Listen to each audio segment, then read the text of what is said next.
morning, good morning, good morning. Well, we're back with a radical conversation between a Jew of practicing persuasion and a Jew of wandering persuasion. And of course, you know, having watched our launch show yesterday morning, who I am and who Levi is. Of course, Levi is the practicing Jew and I'm the wandering Jew. And we're here to talk about that. And we're here to talk about that in a deep and satisfying way, not just for me, not just for Levi, but for every single person who joins us here in this brief 20-minute conversation every morning. Why is it going to be that satisfying, that fulfilling? Because it's going to actually reduce the difference between the two. And it's going to reduce the difference between the two because we're going to learn so much more about each. We're going to learn what it means to be a wandering Jew and what it's meant to be a wandering Jew all these decades, indeed these thousands of years. And we're going to learn what it means to be a practicing Jew, and not just now, but for thousands of years. Think about that. Levi, as a practicing Jew, has in fact generations of practicing Jews behind him. And I, as a wandering Jew, have a mixture of people behind me. Practicing Jews, I'm absolutely certain there must have been. Wandering Jews, I'm absolutely delighted to say there have been. But of course, that's what I say today. Who knows what I'll say tomorrow and the next day as we go through this process of having our conversation. So, Rabbi Levi Kunin, I'm delighted to see you this morning. What do you have to say this morning about what transpired in our conversation yesterday? Well, first of all, Rabbi Michal, it's so good to see you again this morning. And these days, I don't take that for granted. When I think about how many people today are waking up to hearing news about loved ones and who are no longer with us anymore, and just to cherish and be grateful for the fact that we could be doing this. It really, I'm being present to that and trying to really stay in that space, you know? I think that our first conversation really opened up my eyes, even though we know each other for some time now. When I say some time, I mean a couple of years, but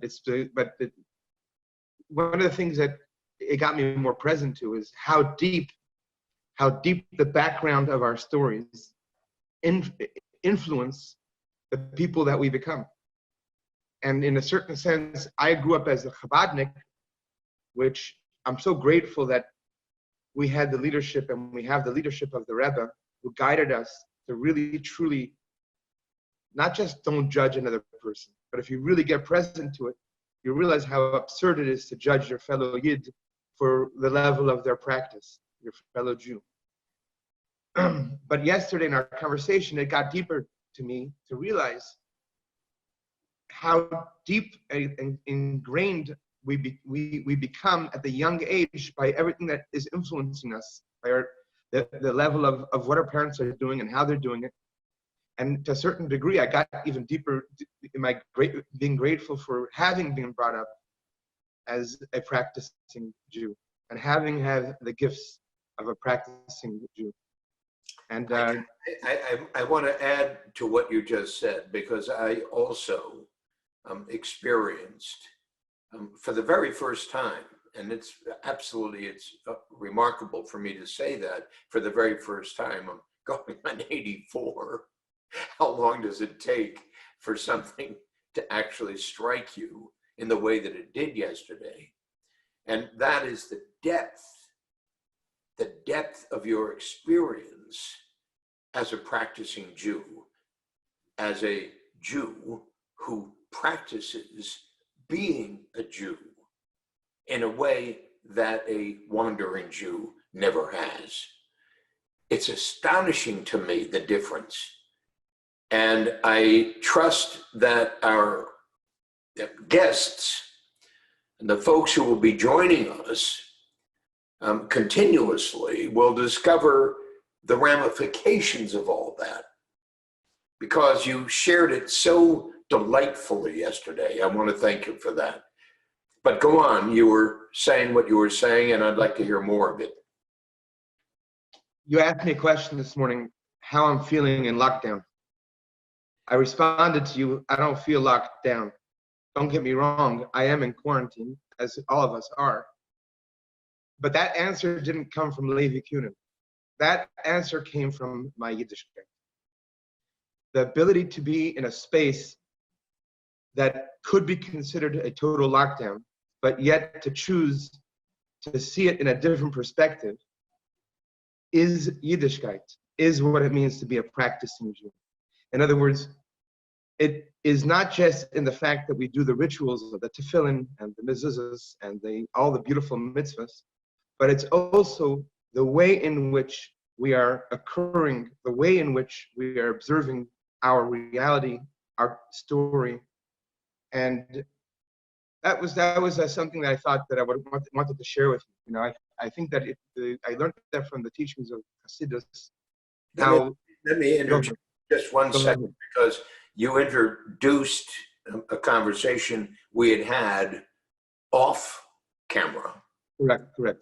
And that was the conversation about the lockdown, which is the conversation about the virus, which is the conversation about California is locked down, but we can't leave our homes.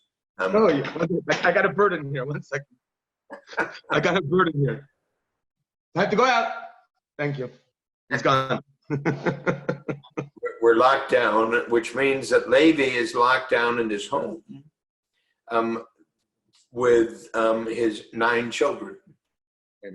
I get that, with his 9 children. And he'll explain the youngest and the oldest and more about that. But he's locked down with his 9 children, and of course his wife of all these years, who's blessed him with these 9 children. And he's talking about just that. What does it mean to be locked down? Go on, Levi. Thank you for that. So yeah, that the fact that we have not only the ability, but the responsibility to choose the right narrative to be in the way we are. In other words, the same person, for one person, it could be they're feeling locked up, and for the other, another person could choose to see it as we're now given an opportunity to be present in a different way. It's been a long time that we all spent so much time together in a duration of such a short period of time, and it's going on further. We're all learning and teaching each other new things about each other. So there's a lot going on, and there's so many different ways in which we could choose to be present. And don't get me wrong, I don't underestimate the pain and suffering that's going on right now. I'll just tell you one story that I'm reminded of.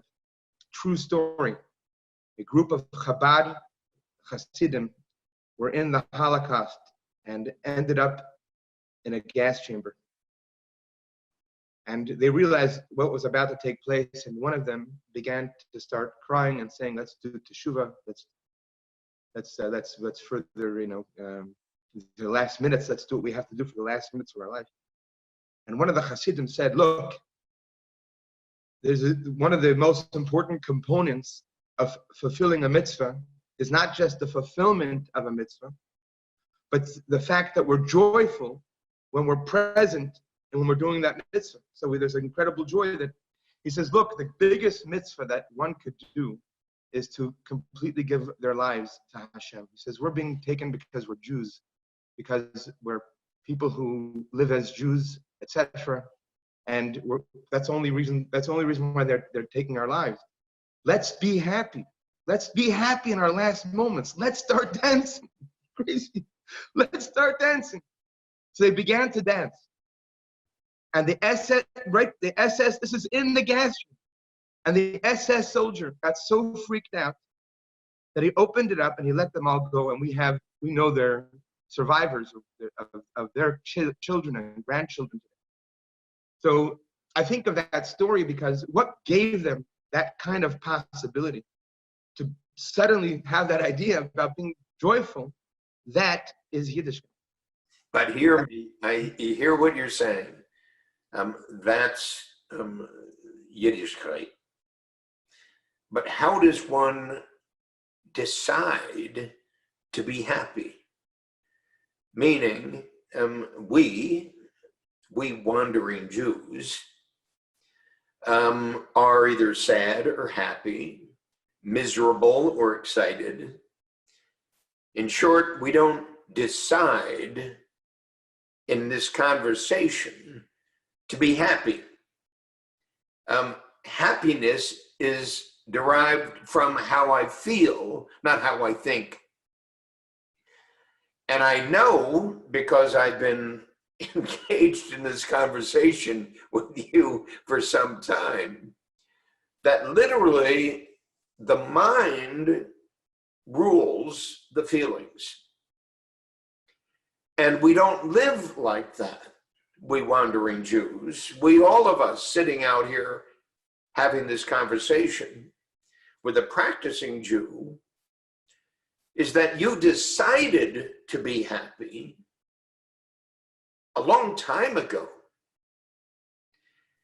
That is your Torah, our Torah. You see, I said your Torah as opposed to our Torah, because I don't. Correct it yourself.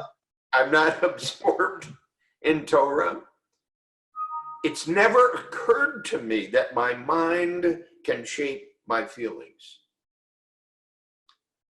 as much as it does. It's never occurred to me. So talk more about that for us, because it's a critical component of our conversation and will be a critical component of our conversation as we go through this. Well, thank you for that question, because in fact, the very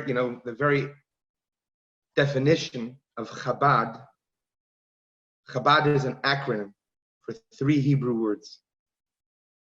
Chachma, which is often translated as wisdom, but also could relate to the beginning of consciousness, like an epiphany. Bina, which often is translated as knowledge, but also really represented by that which we evaluate after we have a new awareness of something. And das is the transition of intelligence to what forms an emotion. That was Chochmah. Chachma, Bina, and Das. Thank you. So this is a map of a human being that when we're really in a healthy state, then we're always available to that which is coming anew from the mystery. We're learning new things. We're learning more Torah. We're evaluating if this, then what, if this, then what. By the way, these steps are now scientifically known to be the distinction between the right side and the left side of the brain. But this is something that was spoken of in the teachings of Kabbalah and Hasidism, going back thousands of years in Kabbalah, about this process. And then in a healthy situation, epiphany, evaluation, and then there is the knowing. Knowing means that now it becomes you. So yesterday you had one way in which you were present and you felt about things, but we have the ability, it's within us, to always be open to that which is outside of our current state and to influence it to the degree where we know it, meaning that we know it. And just conclude for this part before if you want to ask any question about that before, there's one other point I want to say. When the Torah, think about this, very interesting, when the Torah says that Adam and Eve were intimate and had a child and had their children, it says, and Adam knew Eve. That's the word that's used, and Adam knew Eve. So the idea of knowing, the idea of taking something from here and it coming here is such a strong way in which that does influence to the degree where it actually manifests in that which brings about the birth of a child. So wait a second. So you say Adam knew Eve. Correct. And you're saying that in the context of Chochmah, Bina, Das. Yeah, primarily Das. The part that is about that which influences the emotions and the fact, of course, that when a male is in a situation where, with trying to keep this the words here clean, but when a male is aroused, that is a das moment. That's the ultimate das. It could be. We could talk about why it can't be, but it could be the ultimate das. Meaning, when Adam was present to what was going on in the unity between him and Eve, not in a way where it was the way that we would experience, but we understand the experience of it where there's other motives going on, but it was a very deep sense of union that he was present to, and the ultimate manifestation of that was the ability to connect, and that's the flow, to the degree of the flow. So it seems to me, as you're speaking about that that's a core premise or core platform upon which the world, our world, works in relationship to the divine. In short, we are accessing, as human beings, through our mind, what's occurring both in our mind and outside of our mind, and we're taking that information and transferring it in one sense downward. Does that make sense? Yes, and that's the healthy way. That means you're aligned in a healthy way. But then there's an unhealthy way. And an unhealthy way is when the emotions become the driver and the intelligence takes a back seat. And that's how most people respond to everything. Now that's really, really important, because it essentially described what I said earlier on in this conversation, that my experience is an unhealthy experience. In short, I feel, I think, I feel, I think, I feel, I think. I think on the basis of how I feel, as opposed to I feel on the basis of how I think. That's it. That's the ultimate battle that we are all on.